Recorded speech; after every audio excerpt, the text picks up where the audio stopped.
Pastor Jesus, irmãos. Glória a Jesus, mais uma noite. Estamos aqui reunidos. Vencemos mais um dia. E amanhã vamos vencer de novo, né, irmãos? Até o fim da caminhada.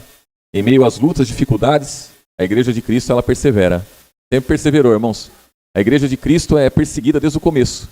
Desde o começo. Jesus, a palavra fala, né, irmãos? A palavra fala que a nossa luta não é contra carne nem sangue, mas é contra principados e potestades. A igreja também, irmãos, não tem homem nenhum contra a igreja de Cristo, né? O que existe são demônios, principados, potestades. O diabo é contra a igreja de Cristo. Então é ele que investe poderosamente contra os escolhidos, porque ele investiu contra Jesus. Não conseguiu derrubar Jesus, hoje é contra nós que ele investe. Contra nossas vidas, contra a igreja, né, irmãos? Todo aquele que faz parte da igreja é perseguido. Então a igreja é perseguida. Vamos abrir nossas Bíblias em Atos, irmãos. Atos capítulo 6, irmãos. Atos capítulo 6, versículo 8, irmãos. Diz assim, aqui Estevão, né, irmãos? Fala de Estevão aqui. Atos capítulo 6, versículo 8, diz assim, irmãos. Estevão, cheio de fé e de poder, fazia prodígios e grandes sinais entre o povo. E levantaram-se alguns dos que eram da sinagoga chamada dos libertos, e dos sirineus, e dos alexandrinos, e dos que eram da Cilícia e da Ásia, e disputavam com Estevão. E não podiam resistir o quê, irmãos? Olha que coisa, irmãos. E não podiam resistir à sabedoria e ao espírito com o que falava. Então, Estevão, irmãos, era um homem cheio do Espírito Santo. Ele foi levantado por Deus, né, irmãos, para uma obra. E essa obra, qual era, irmãos? Era cuidar dos interesses dos pobres, das viúvas. Então, os apóstolos, eles estavam sobrecarregados com tudo isso. Então, escolheram alguns homens ali para fazer esse serviço. Estevão foi um deles, que foi levantado para isso. Para cuidar dos pobres, das viúvas, da igreja, né, irmãos? E aí, esse homem aqui, irmãos, cheio do Espírito Santo, ele falava com grande autoridade, e aí ele faz um discurso aqui, e aí eu já ouvi dizer, né, irmãos? Já falaram para mim, inclusive, né? Estevão, ele falou demais. Estevão, ele morreu porque ele falou demais. Ele não devia ter falado o que ele falou. E, na verdade, a palavra fala, irmãos, que ele estava cheio do Espírito Santo, irmãos. Cheio do Espírito Santo, ele tinha autoridade, ele tinha poder. Ele falava com autoridade. Um pouquinho mais à frente aí, irmãos, no capítulo 7, versículo 51, irmãos. Vamos pular aqui o discurso dele, praticamente tudo, que é muita coisa, né, irmãos? Aqui ele faz um discurso aqui, irmãos, ele expõe a verdade aqui e expõe também a mentira. E o povo fica enfurecido, irmãos, contra ele. Versículo 51. Ele diz aqui, ó. Homens de dura cerviz, incircuncisos de coração e ouvido, vós sempre resistis ao que, irmãos? Ao Espírito Santo, assim vós sois como vossos pais.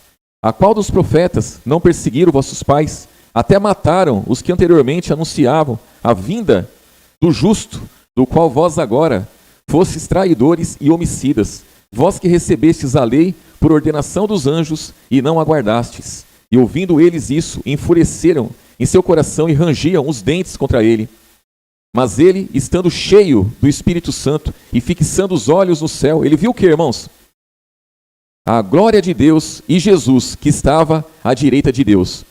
Então, tem condições de um homem desse, irmãos, ter falado para mais? Tem condições de um homem desse ter falado o que não devia? Não tem, né, irmãos? Não tem. Mas ele falou exatamente tudo o que ele tinha para dizer. Na verdade, não foi ele que falou, porque ele não tinha nem condições disso. Quem falou foi o Espírito Santo na boca dele. Foi o próprio Pai que falou na boca dele, Jesus.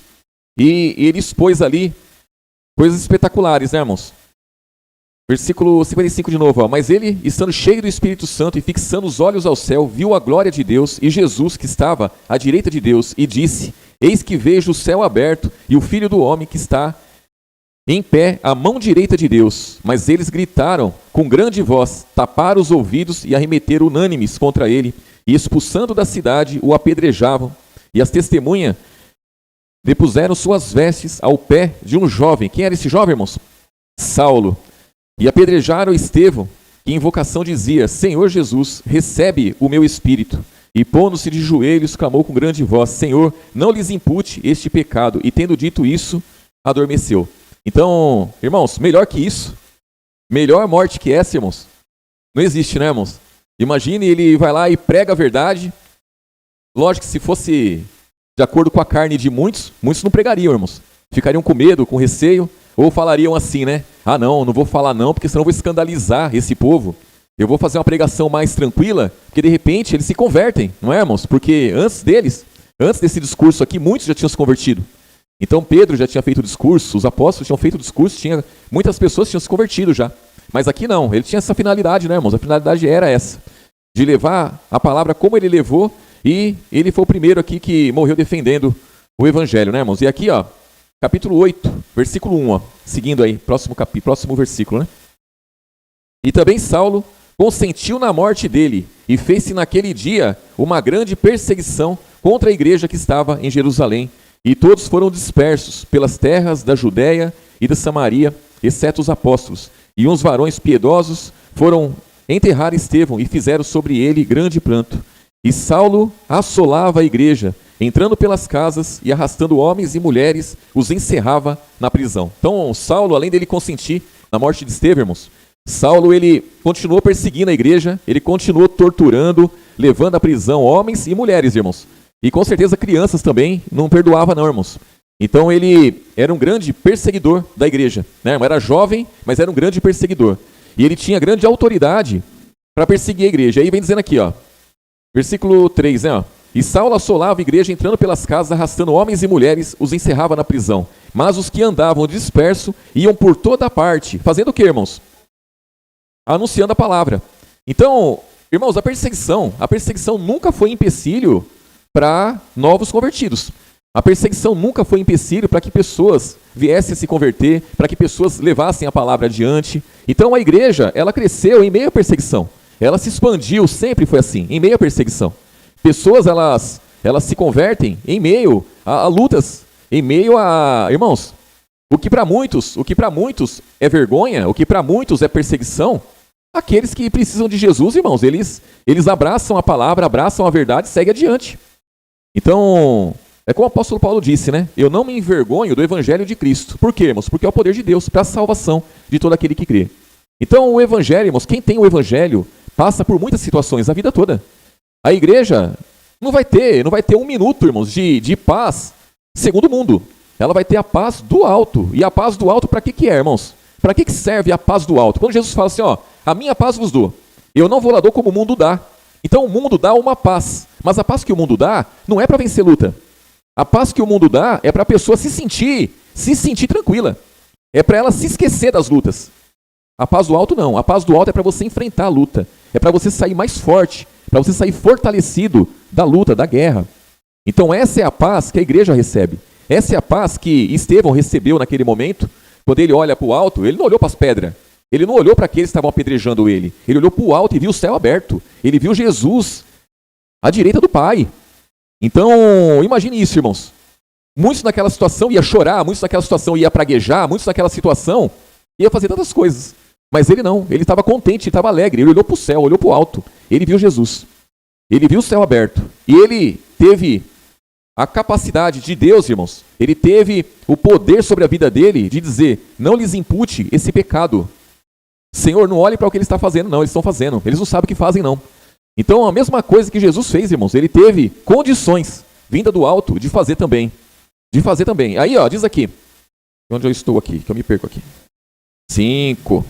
Versículo 5, ó. E descendo Filipe, a cidade de Samaria, lhes pregava a Cristo. E as multidões, unânimes, prestavam atenção ao que Filipe dizia, porque ouviam e viam os sinais que ele fazia.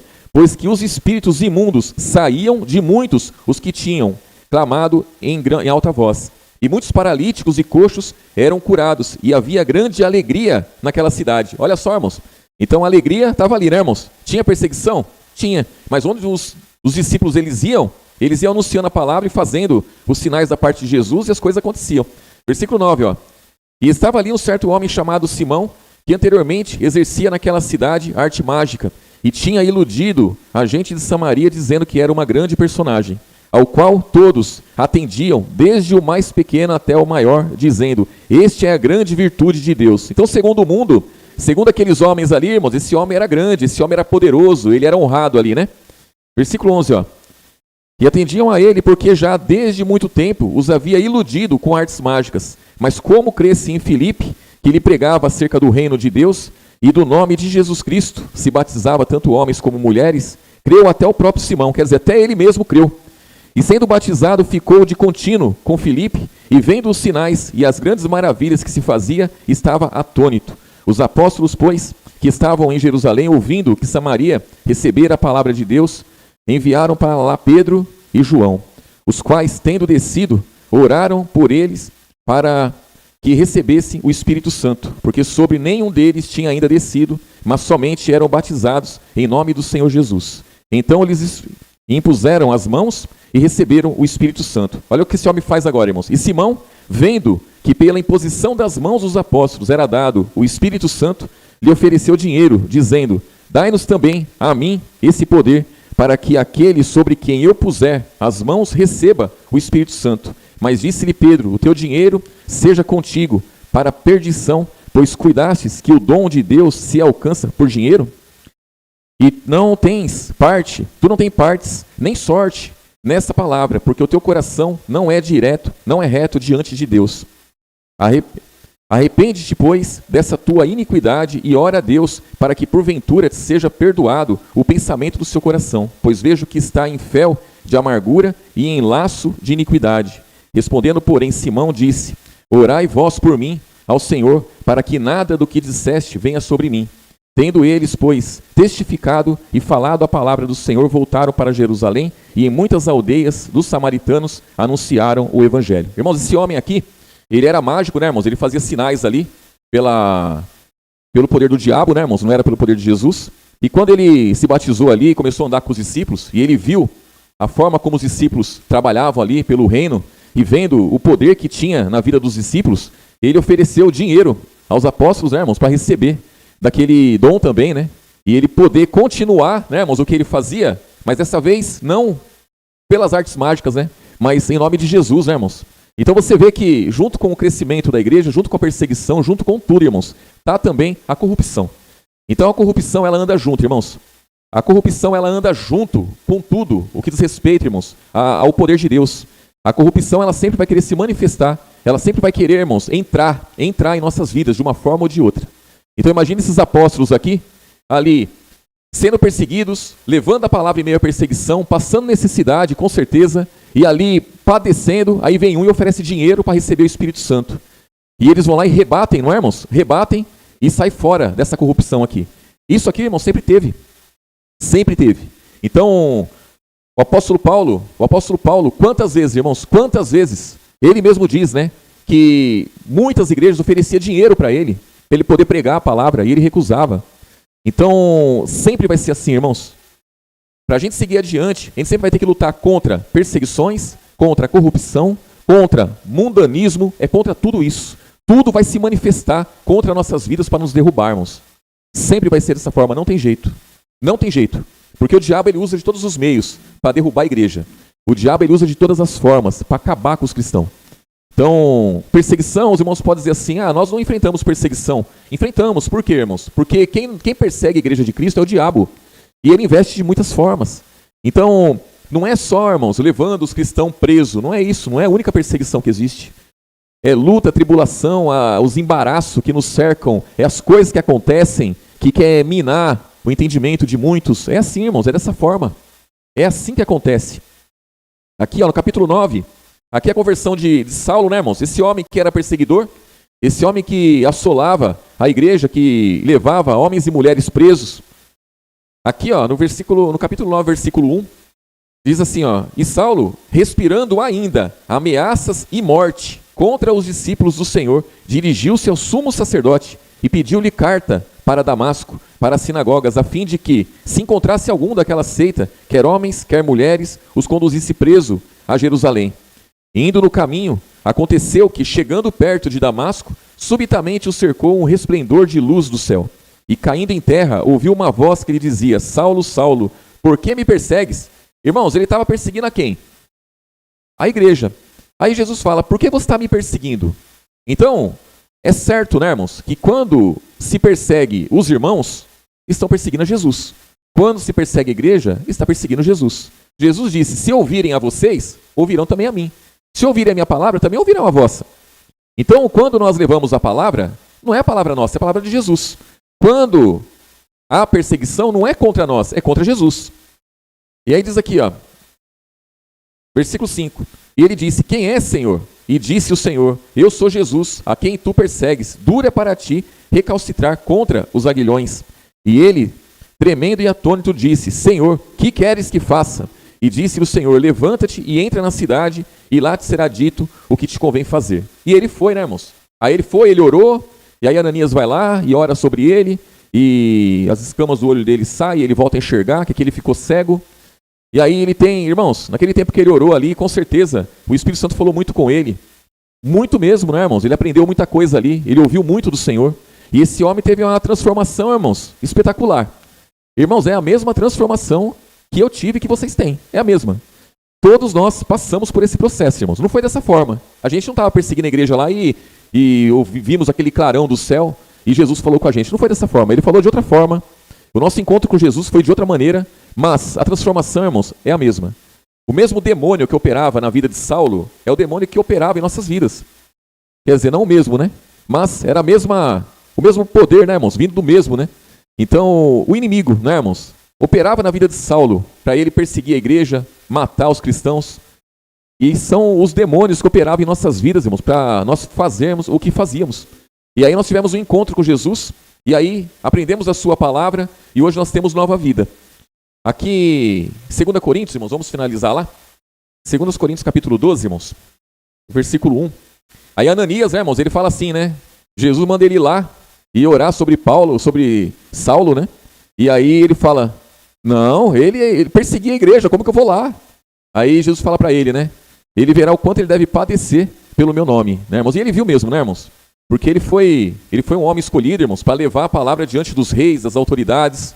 E para levar a palavra às autoridades, só tem uma forma, né, irmãos? É sendo preso, né? Não tem outra forma. Quem que chega diante de uma autoridade se não for preso, irmãos? Naquela época ainda? Então, para ele chegar, para ele contar o testemunho dele, para ele falar de Jesus, ele tinha que ser preso. E para ser preso, ele ia apanhar, ele ia ser torturado, ele ia sofrer mesmo, ia padecer. Não tinha jeito, irmãos. Então, não é que muitos podem dizer, como Jesus é mau, ele é vingativo. Nada disso. É que a obra que ele foi colocado aqui, irmãos, tinha que ser dessa forma, não tinha outro jeito, né? 2 Coríntios capítulo 12, versículo 1, aqui o espinho na carne, né, irmãos, de Paulo, diz assim, em verdade, que não convém gloriar-me, mas passarei as visões e revelações do Senhor. Conheço um homem em Cristo, que há 14 anos, se no corpo não sei, se fora do corpo não sei, Deus o sabe, foi arrebatado ao terceiro céu. E sei que tal homem, se no corpo, se fora do corpo, não sei, Deus o sabe, foi arrebatado aonde, irmãos? Ao paraíso. Então, o terceiro céu e o paraíso é a mesma coisa, né, irmãos? E ouviu palavras inefáveis de que ao homem não é lícito falar. De um assim me gloriarei, mas não de mim mesmo, não me gloriarei, senão nas minhas fraquezas. Porque se quiser gloriar-me, não serei nécio, pois direi a verdade. Mas deixo isso, para que ninguém cuide de mim mais do que em mim vê ou de mim ouve. E para que me não exaltasse pelas excelências das revelações, foi-me dado um espinho na carne, a saber, o mensageiro de Satanás para me esbofetear, a fim de não me exaltar. Acerca do qual 3 vezes orei ao Senhor, para que se desviasse de mim. E disse-me, a minha graça te basta, porque o meu poder se aperfeiçoa aonde, irmãos? Na fraqueza, de boa vontade, pois me gloriarei nas minhas fraquezas, para que em mim habite o poder de Cristo. Pelo que sinto prazer nas fraquezas. Ele vem dizendo aqui, irmãos, o que é fraqueza, né, irmãos? Nas injúrias, nas necessidades, nas perseguições, nas angústias, por amor de Cristo. Porque quando estou fraco, então sou o quê, irmãos?